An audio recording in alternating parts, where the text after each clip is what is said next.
Hello. In this video, we are going to talk about prevention of addiction. The last video we have seen addiction causes and consequences. And also, we learned addiction is a chronic, relapsing brain disease. So, we wanted to find out how to prevent the addiction. Addiction is not a moral failing or simple lack of willpower. It's a complex disease of the brain that involves compulsive substance use or behavior despite harmful consequences. Effective prevention starts with understanding its nature and root causes. What is addiction? At its core, addiction hijacks the brain's reward system. Engaging in pleasurable activities like eating, socializing, or accomplishing a task releases a neurotransmitter called dopamine, creating a feeling of satisfaction. Drugs, alcohol, gambling, and even certain behaviors can trigger a massive artificial surge of dopamine.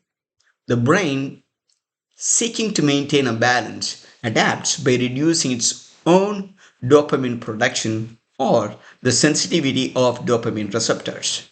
This leads to tolerance, needing more to achieve the same effect, and withdrawal, negative feelings when the substance or behavior is stopped, creating powerful cycle of dependence. The risk and protective factors model. Prevention is best understood as strengthening protective factors and mitigating risk factors. No single factor determines whether someone will develop an addiction. It is a cumulative balance of these influences. What are the key risk factors? Number one, genetics and family history. Having a close relative with an addiction significantly increases vulnerability. Second, early exposure. Earlier a person experiments with addictive substances or behavior, higher the risk for developing a disorder. Third, mental health conditions. Conditions like depression, anxiety, PTSD, and ADHD often co occur with addiction as individuals may self medicate to cope with symptoms. Fourth, trauma and adverse childhood experiences. Childhood trauma, neglect, or abuse is a powerful predictor. Fifth, social environment, peer pressure, social isolation, and living in a community with a high availability of drugs or alcohol. Finally, lack of parental supervision and bonding. Let's look at key protective factors. Strong social support, healthy connections with family, friends, and the community. Second, resilience and healthy coping skills, the ability to manage stress and negative emotions effectively. Third, self esteem and sense of purpose, feeling valued and having goals for the future. Fourth, academic achievement and engagement, being invested in school or work. Fifth, stable and supportive family environment. Finally, knowledge of the risk, understanding the true dangers of substance use and addictive behaviors. The goal of prevention is to tip the scales decisively in favor of protective factors. And how to prevent? Prevention starts at home, the family's role. The family unit is the first and most influential line of defense against addiction. Parents and caregivers are not helpless. They can create an environment that fosters resilience. Number one, foster open and honest communication. Start early. Don't wait for the teenage years. Have age appropriate conversation about health, feelings, and peer pressure. Be a good listener. Create a safe space where your child feels heard without immediate judgment or punishment. This builds This builds trust, making it more likely they will come to you with problems. Talk with them, not at them. Ask open ended questions about their world, friends, schools, stresses. Discuss the dangers of substance factually, not fear mongering. Set clear expectations and boundaries. Establish clear, consistent, and reasonable family rules regarding substance use. Explain the reasons behind the rules, health, safety, and legal consequences. Follow through with consistent, not punitive consequences when rules are broken. This teaches accountability. Be a positive role model. Your own behavior with substances like alcohol, prescription medication sends a powerful message. Model responsible use and healthy coping mechanism for stress. Show Show that it is possible to have fun, relax, and socialize without relying on substances or other addictive behaviors. A strong, nurturing relationship. Spend quality time together. Shared activities, family meals, and one on one time strengthen bonds. Be involved. Know your child's friends, their interests, and their online activities. Involvement shows you care and provides a natural form of monitoring. Price effort and character. Focus on pricing resilience, kindness, and hard work, not just achievements. This builds intrinsic self worth. Finally, know the warning signs. These are the very important things. Be vigilant for significant changes in behavior, like secretiveness, change in friend group, skipping school or work, personality, increased irritability, mood swings, lack of motivation.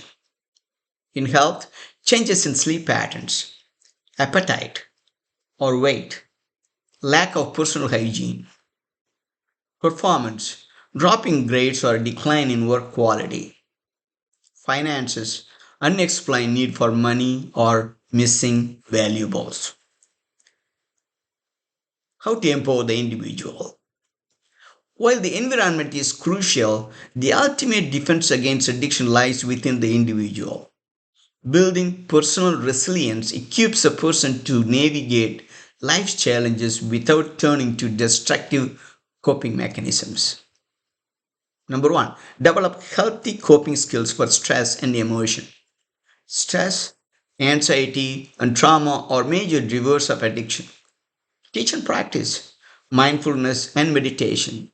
These practices help regulate emotions and increase awareness of triggers. Second, physical activity. Regular exercise is a powerful natural antidepressant and stress reliever. Creative outlets. Art, music, writing, or dance provide channels for expressing difficult emotions. Time in nature. Spending time outdoors has been proven to reduce stress and improve mental well being. Cultivate a strong sense of self and purpose. Identify personal values. Help individuals understand what is truly important to them, like honesty, family, creativity, service. Decisions that align with values are more fulfilling. Set and work towards goals. Having a short term and long term goals provides a direction and a sense of urgency. Build competence. Encourage mastery of skills, whether academic, athletic, or artistic. Competence build confidence. Foster healthy social conditions. Encourage positive friendships. Help children and adolescents understand the qualities of a good friend. Support their involvement in a positive group activities like sports teams, clubs, and volunteering. Practice assertiveness. Role play how to say no confidently and without apology. Provide alternative phrases like no thanks, I am not into that, or I have to get up early morning. Combat loneliness. For people of all ages, encourage joining community groups, classes, or support networks to build web of social support. Promote mental health literacy. Normalize talking about mental health. Treat mental health with the same importance as physical health. Seek help early. Encourage the use of school counselors, therapists, or doctors when struggling. Frame it as a sign of strength, not weakness. A community and societal responsibility. Prevention cannot be the sole responsibility of the individual or family. A comprehensive approach requires a coordinated effort from schools, communities, and policymakers. The role of schools: implement evidence based prevention programs, move beyond simplistic just say no campaigns. Effective programs like life skills training teach social, emotional skills, resistance strategies, and personal self management. Provide support services, ensure access to school psychologists, counselors, and nurses who can identify at risk students and provide early intervention. Create a positive school climate, foster an environment of inclusion and respect to reduce bullying and social isolation. The role of the community: provide alternative activities, fund and promote youth centers, arts programs, sports leagues, and community events that provide safe, substance free fun. Regulate availability. Support local policies that responsibly regulate the density and marketing of alcohol and tobacco outlets. Combat stigmata. Community awareness campaigns can reduce the shame associated with addiction and mental health struggles, making it easier for people to seek help. Support first responders and healthcare workers. Ensure they have the training and resources to respond to addiction crises with compassion and effectiveness. Role of public health policy: fund treatment and prevention. Advocate for robust government funding for addiction treatment, mental health services, and evidence based prevention programs. Second, support harm reduction.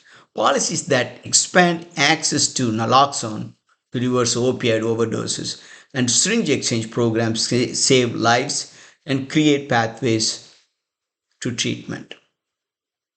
Third, regulate pharmaceutical practices. Continue to reform prescribing practices for opioids and other addictive medications to prevent misuse. Address social determinants. Policies that reduce poverty, improve education, and provide stable housing address the underlying conditions that fuel addiction. In conclusion, preventing addiction is not a one time event but an ongoing process of building resilient individuals, strong families, and supportive communities. It requires a multifaceted approach that combines knowledge, communication, skill building, and systemic support. By understanding the roots of addiction and proactively strengthening our collective defenses, we can create a world where fewer individuals fall prey to this devastating disease and more can lead healthy, fulfilling lives. Thanks for watching. Please share this video with others. This is very important topic. The prevention is the necessity at this point, since the cure for the chronic relapsing brain disease is not available at this point.